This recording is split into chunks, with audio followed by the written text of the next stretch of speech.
안녕하세요. 요즘 주식시장 보면요. 와, 정말 새로운 기업들 상장 소식이 많아요. 특히 뭐 인공지능 아니면 암호화폐 이런 쪽이 세상을 바꿀 거다 이런 기대가 엄청나죠. 이런 분위기 보면 혹시 2000년대 초반에 그 닷컴 버블 생각나시는 분 계실까요? 그때 뭐 펫닷컴 같은 아시죠? 그런 실패 사례들. 그런 게 딱 떠오르기도 하고요. 그래서인지 이게 그때처럼 또 거품이 확 꺼지는 거 아니야? 이런 걱정도 있고 아니야 그래도 이번엔 뭔가 달라 이런 기대도 있고 좀 엇갈리는 것 같아요. 실제로 보면 많은 기업들이 아직 이익은 못 내는데 상장을 하고 첫날 막 주가가 엄청 올랐다가 시간 지나면서 좀 이렇게 내려오고 이런 모습은 확실히 2000년대 초반하고 좀 비슷해 보이기도 하거든요. 그래서 오늘 저희가 이걸 좀 깊게 보려고 합니다. 지금 이 IPO 시장 열기 이게 진짜 과거랑 같은 걸까요? 아니면 뭔가 근본적으로 다른 게 있을까요? 단기적인 시장 분위기 말고 이 기업들이 정말 길게 보고 성장할 수 있을지 그 핵심은 뭔지 한번 파헤쳐 보죠. 자, 바로 시작해 볼까요? 지금 시장을 보면요. 몇 가지 좀 뚜렷한 특징들이 있는 것 같아요. 첫째는 그 이야기. 이게 아주 중요해요. 스토리텔링. 뭐 AI 인프라가 세상을 바꿀 거다. 암호화폐 생태계가 미래다. 이런 아주 강력한 내러티브가 투자를 막 이끌고 있잖아요. 그렇죠. 관련 플랫폼, 인프라, 핀테크 기업들 계속 나오고 있고요. 네, 맞아요. 근데 여기서 정말 흥미로운 포인트가 뭐냐면 공급이 제한적이라는 거예요. 새로 상장할 때 시장에 풀리는 주식 수가 보통 전체의 한 15%, 많아야 20%그 정도밖에 안 되는 경우가 많거든요. 정말요? 생각보다 훨씬 적네요. 네. 근데 구조적으로 그 초기 공급이 아주 적은 거죠. 그러다 보니까 상장 첫날 시장 관심이나 매수세가 조금만 몰려도 주가가 확 예상보다 훨씬 가파르게 오르기 쉬운 그런 환경이에요. 게다가 초기에는 또 공매도 물량도 거의 없거나 제한적이잖아요. 그렇죠. 가격 하락에 베팅하기가 어려운 거죠. 네. 이런 것들이 합쳐지니까 상장 초기의 가격이 막, 때로는 좀 비이상적으로 보인다 싶을 만큼 높게 형성될 가능성이 커지는 겁니다. 그렇군요. 그러니까 살 사람은 많은데 주식은 별로 없으니 가격이 쉽게 뛴다 이거네요. 그리고 또 하나 재밌는 건 예전에는 좀 상상하기 어려웠을 수도 있는데 지금은 뭐 상당한 적자를 내면서도 상장하는 거 이게 꽤 일반적이 됐어요. 맞아요. 그게 정말 큰 변화죠. 당장의 이익보다는 우리 성장 가능성 높다. 우리가 공략할 시장이 이렇게 크다. 뭐 TAM이라고 하죠. 이런 걸 내세워서 일단 자본 시장에 들어오려는 경향. 이게 아주 뚜렷해졌어요. 네. 일단 상장해서 자금 확보하고 그걸로 이제 성장을 더 빠르게 하겠다. 이런 전략이죠.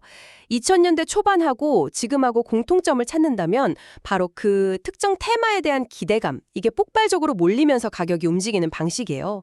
상장 첫날 기대감으로 고점 딱 찍고 그 다음에 몇 주간 좀 힘이 빠지다가 첫 실적 발표나 아니면 그 보호예수, 락업이라고 하죠. 그게 풀리는 시점, 그때쯤 가격이 다시 한번 크게 움직이면서 재평가받는 패턴. 이건 지금도 비슷하게 나타나요. 그 패턴은 여전하군요. 네. 그런데 아주 중요한 차이점들도 분명히 있어요. 우선 지금 시장을 이끄는 큰 기술주들 있잖아요. 빅테크. 이 기업들 가치 평가는 닷컴 버블 때만큼 그렇게 뭐 극단적으로 과열된 상태는 아니라는 평가가 많죠. 물론 비싸다는 논란은 늘 있지만요. 흐름, 이런 확실한 기반 위에서 평가를 받고 있으니까요. 또 하나 중요한 건 요즘 상장하는 기업들의 사업 모델이에요. 예전에 닷컴 기업들은 그냥 웹사이트 방문자 수나 아이디어만 내세우는 경우가 많았잖아요. 네, 맞아요. 근데 요즘은 유료 구독 모델이라든지 거래 건당 수수료를 받는다든지 아니면 쓴 만큼 돈에 내는 사용량 기반 과금이라든지 이런 식으로 이미 시장에서 좀 검증되고 실제로 돈을 벌 수 있는 그런 비교적 명확한 수입 구조를 갖춘 경우가 훨씬 많아졌어요. 그 점이 중요하겠네요. 그러니까 20년 전 펫닷컴처럼 온라인으로 사료 판다. 이 아이디어만 좋은 게 아니라 그렇죠. 그게 아니라 이제는 실제로 돈을 버는 엔진이 있는 거죠. 네네. 그런 기업들이 많아졌다는 거군요. 맞습니다. 그리고 또 하나, 지금의 이 기술 부문요, 클라우드, 반도체, 네트워크, 이런 실물 인프라 투자가 같이 가고 있다는 점도 중요해요. 특히 AI 연산 처리하려면 데이터 센터, 전력, 냉각 설비 이런 거 엄청 필요하잖아요. 그렇죠. 요즘 그 얘기 정말 많이 나오죠. 네, 이런 투자는 그냥 기대감이 아니라 실제 수요가 막 폭발적으로 늘고 있다는 증거거든요. 이게 2000년대와는 확실히 다른 점이죠. 시장을 좀 더 이렇게 나눠서 보면요. 이미 자리를 잡은 큰 기업들하고 새로 막 나오는 기업들하고는 좀 온도 차이가 느껴져요. 예를 들어서 뭐 엔비디아, 브로드컴 같은 반도체 주도주나 아니면 메타, 알파벳, 아마존 같은 큰 플랫폼 기업들. 이쪽은 상황이 좀 다르죠. 이 기업들은 이미 돈을 엄청 잘 벌고 있다는 걸 보여줬고 각자 영역에서 뭐 시장 지배력도 강하고 생태계도 딱 구축해놨잖아요. 네, 그렇죠. 이미 검증된 강자들이죠. 이런 기업들은 2000년대에 그 수익 없던 성장주들하고는 근본적으로 달라요. 확실한 수익 모델이 있고 또 번 돈으로 계속 재투자하면서 성장하는 구조를 만들었거든요. 그래서 시장 전체가 좀 흔들려도 상대적으로 충격을 덜 받고 버틸 힘이 있는 거죠. 하지만 올해 새로 상장했거나 뭐 상장 앞둔 일부 테마 기업들은 이런 대형주들하고는 좀 다르게 봐야 한다 이 말씀이시군요. 정확합니다. 아직 수익성이 뭐 제대로 검증 안 됐거나 아니면 사업 모델 자체가 경기가 안 좋아지거나 금리가 오르거나 갑자기 정부 규제가 생기거나 이런 외부 요인에 아주 민감하게 반응하는 기업들이 많아요. 변동성이 크겠네요. 그렇죠. 이런 기업들은 상장 첫날 막 화려하게 올랐어도 그 다음이 문제예요. 이제 숫자로 보여줘야 하거든요. 실적으로. 그때 만약에 기대했던 매출이 생각보다 늦게 잡힌다거나 아니면 수주했다고 발표는 했는데 계약 내용이 별로 안 좋다거나 알고 보니까 한두 고객한테 너무 의존하고 있다거나 아니면 갑자기 예상 못한 규제가 딱 터진다거나 아, 이러면 그 뜨거웠던 기대감이 순식간에 그냥 차가운 실망감으로 바뀔 수가 있어요. 위험 부담이 확 커지는 거죠. 실제로 올여름에도 보면 몇몇 종목들 진짜 뜨거웠잖아요. 공모가보다 막 몇십 퍼센트, 어떨 땐 그 이상 확 올랐다가 며칠 몇 주 지나니까 거래량도 확 줄고 고점 대비 쭉 빠지는 모습 그런 거 많이 봤어요.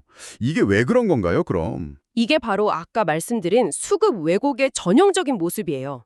기업 가치 자체보다는 그냥 사고 파는 사람 간의 힘겨루기, 그 불균형이 가격을 막 움직이는 거죠. 상장 초기에는 시장에 풀린 주식 자체가 너무 적은데 와, 이 회사 미래가 엄청나대. 이런 이야기에 투자자들은 몰려들죠. 네네. 근데 또 초기에는 공매도 세력도 거의 없어서 가격 상승을 견제하기도 어렵고 여기에 이제 기관 투자자들 말고 상장 후에 뒤늦게 들어오는 개인 투자자들 추격 매수까지 붙으면 단기적으로 가격이 막 과도하게 오르는 거예요. 아하, 그렇군요. 하지만 이런 초기 과열은 계속될 수가 없어요. 중요한 변곡점들이 있거든요. 보통 상장하고 90일에서 180일 사이. 이때 보호회수 해제, 즉 락업 해제가 많이 이뤄져요. 아, 락업 해제. 그거 들어봤어요. 네, 상장 전에 투자했던 사람들이나 내부자들이 주식을 팔 수 있게 되는 시점이죠. 이때 물량이 대규모로 나올 수 있다는 우려가 생기면서 주가에 부담을 줘요. 또 증권사들이 이제 슬슬 분석 보고서를 내기 시작하면서 좀 더 객관적인 평가가 이루어지기도 하고 시간이 지나면 공매도 가능 물량도 늘어나고요. 그리고 제일 중요한 거, 첫 분기 실적 발표. 그렇죠. 진짜 성적표가 나오는 거죠. 네, 이때 만약에 시장 기대에 못 미치면 주가는 확 빠질 수 있어요. 이런 시점들에서 수급 상황이나 투자 심리가 바뀌면서 가격 변동성이 커지는 경향이 있습니다. 그렇다면 개인 투자자 입장에서 보면요. 와, 저거 오른다 하고 막 따라 들어가는 거. 특히 상장 첫날 급등할 때. 이거 정말 위험할 수 있겠네요. 네, 그럴 가능성이 아주 높죠. 특히 상장 당일에 막 장중에 흥분해서 따라 사면 이미 공모가보다 훨씬 비싸게 사는 경우가 많거든요. 그럼 평균 말수 단가가 확 높아져요. 아, 네. 만약에 그 뒤로 주가가 조정받으면 단기적으로 손실이 커질 수 있는 거죠. 그래서 신규 상장주에 투자할 때는요, 그 회사 사업 내용도 물론 중요하지만 전체 주식 중에 실제 시장에서 거래되는 유통 가능 물량이 얼마나 되는지, 기관들한테는 얼마나 배정됐는지, 공모가는 어떻게 정해졌는지, 공매도는 언제부터 가능한지, 그리고 제일 중요한 락업 해제는 언제인지, 이런 수급 관련 지표들을 정말 꼼꼼하게 확인해야 돼요. 정보가 중요하네요, 정말. 네, 이걸 바탕으로 첫날은 너무 변동성 크니까 피해야겠다. 라든지 아니면 뭐 자금을 여러 번에 나눠서 사야겠다. 이런 신중한 접근이 필요합니다. 그리고 어떤 산업 분야냐에 따라서도 우리가 좀 주목해야 할 포인트가 달라져요. 예를 들어 결제나 핀테크 기업들. 여기는 주 수입원이 보통 거래 수수료하고 또 이자 수익 이렇게 섞여 있거든요. 네. 거래 수수료는 뭐 전체적인 경제 활동이나 소비 심리에 영향을 받고 이자 수익은 금리 변동이나 경기 침체 가능성에 따른 대출 부실 위험, 여기에 직접적으로 노출돼요. 만약에 금리가 계속 높거나 경기가 생각보다 안 좋아진다. 그러면 이런 기업들 가치 평가는 빠르게 낮아질 수 있습니다. 암호화폐 관련 기업이나 소프트웨어 기업은 또 다르겠네요. 그렇죠. 각자 위험 요인도 다를 거고요. 맞아요. 암호화폐 관련 기업들은 아시다시피 각국 정부 규제가 어떻게 바뀔지, 또 암호화폐 가격 자체가 워낙 변동성이 크잖아요. 네, 정말 예측이 어렵죠. 네. 이런 외부 요인이 실적에 그냥 절대적인 영향을 미쳐요. 예측 불가능성이 아주 높은 거죠. 반면에 디자인 툴이나 개발 도구 같은 소프트웨어 기업들, 구독 모델 기반 사스 기업들이요. 여기는 비교적 안정적인 현금 흐름을 기대할 수 있어요. 아, 구독 모델이니까요? 네. 근데 여기도 그냥 구독자 수만 볼 게 아니라 가격을 올릴 만한 힘이 있는지, 기존 고객을 잘 지키고 있는지, 유지율, 그리고 경쟁은 얼마나 치열해지고 있는지 이런 세부 지표를 잘 봐야 해요. AI 인프라 관련 기업을 또 어떨까요? 여기는 큰 규모의 장기 계약을 따내는 게 아주 중요하죠. 긍정적인 신호예요. 근데 또 소수의 큰 고객사한테 너무 의존하고 있지는 않은지, 그리고 약속한 데이터 센터나 설비를 제때 딱 만들어서 돌릴 수 있는 실제 능력, 실행 능력이죠. 예를 들어 전력이나 부지, 냉각 시설 확보 같은 거요. 이게 장기 성장의 관건이 될 겁니다. 와, 정말 분야별로 봐야 할 게 다 다르네요. 그렇습니다. 그래서 모든 신규 상장 기업을 그냥 똑같은 기준으로 보면 안 돼요. 단순히 매출 엄청 늘고 있네? 이거 하나만 보고 투자하기보다는 그 기업이 속한 산업 특성, 경쟁 환경 이걸 먼저 이해하고 그 안에서 이익률이 개선되고 있는지, 실제로 영업으로 돈을 벌고 있는지, 계약 조건은 괜찮은지, 또 경쟁사보다 나은 기술력이 있는지 이런 것들을 종합적으로 그리고 좀 비판적으로 따져보는 게 중요합니다. 결국 아무리 이야기가 좋아도 그 뒤에 숨어 있을 수 있는 위험 요인들, 이걸 잘 관리하는 게 핵심이겠군요. 투자자 입장에서 특히 어떤 리스크들을 좀 주의 깊게 봐야 할까요? 크게 한 3가지 정도로 나눠볼 수 있을 것 같아요. 첫째는 계속 말씀드렸던 가격 및 수급 리스크. 초기 유통 물량 문제나 락업 해제 같은 걸로 기업 가치와 상관없이 주가가 확 오르거나 내릴 수 있는 위험이죠. 둘째는 펀더멘털 리스크. 이건 기업 자체의 문제예요. 기대만큼 수익성이 빨리 안 좋아지거나 회계 처리가 늦어진다거나 특정 고객 의존도가 너무 높았는데 문제가 생긴다거나 예상 못한 규제나 소송에 휘말린다거나 이런 기업 기초 체력 관련 문제들. 네. 셋째는 실행 리스크. 계획은 거창했는데 실제로 그걸 해내는 과정에서 문제가 생기는 거예요. 데이터 센터 짓는 게 늦어진다거나 장비 구하기가 어렵다거나 아니면 인수한 회사랑 통합이 잘 안 된다거나 이런 것들이죠. 가격 변동성, 기업 자체 체력, 그리고 계획 실행 능력. 이 3가지군요. 그럼 이런 다양한 위험들에 어떻게 대응하는 게 좋을까요? 제일 중요한 건 감정에 휘둘리지 않고 계획과 규율을 지키는 거예요. 예를 들어서 실적 발표나 락업 해제처럼 중요한 이벤트가 다가온다. 그러면 그 전에 미리 투자 비중을 좀 조절하는 계획을 세우는 거죠. 그리고 투자하기 전에 딱 정해두는 거예요. 이런 상황 오면 나는 손절한다. 아니면 이 정도 수익 나면 판다. 이런 원칙을 정해두고 실제 그 상황이 왔을 때 감정적인 미련 없이 딱 지키는 거. 이게 정말 중요해요. 원칙을 세우고 지키는 것? 네. 그리고 아까 말씀드린 분할 매수. 이것도 평균 단가 관리하는 데 좋고요. 좀 더 전문적인 분들은 옵션 같은 파생 상품으로 위험을 관리하기도 하고요. 특히 첫 실적 발표나 주요 락업 해제 시점, 이때는 변동성이 정말 커질 수 있거든요. 그러니까 이럴 때는 잠시 비중을 줄이고 좀 지켜보다가 불확실성이 좀 가셨다 싶을 때 다시 들어가는 것도 괜찮은 전략입니다. 네, 오늘 이야기 쭉 들어보니까요. 지금 IPO 시장 이 뜨거운 분위기가 2000년대 닷컴 버블하고 완전히 똑같다 이렇게 말하긴 좀 어려워 보여요. 실제로 돈 잘 버는 큰 기술 기업들이 딱 버텨주고 있고 또 AI 같은 분야는 과거랑 다르게 실제 인프라 수요나 투자가 따라오고 있다는 점, 이건 분명 긍정적인 차이점 같아요.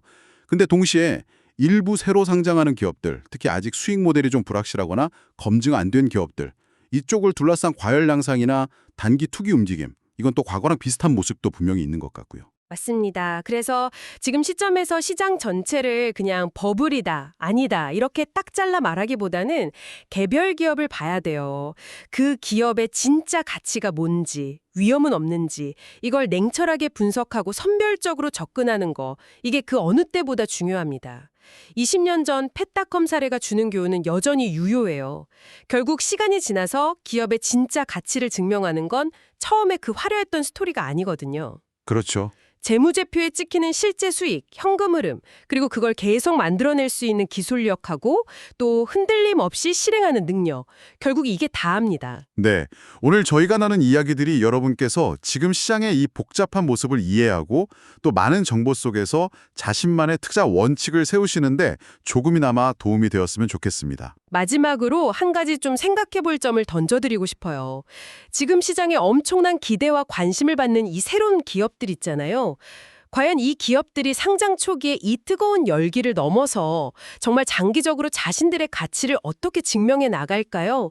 다음번 실적 발표 때 아니면 몇 년 뒤에 우리가 이 기업들을 다시 볼 때 그들의 성공이나 혹은 실패를 가늠하게 될 진짜 중요한 신호는 뭘까?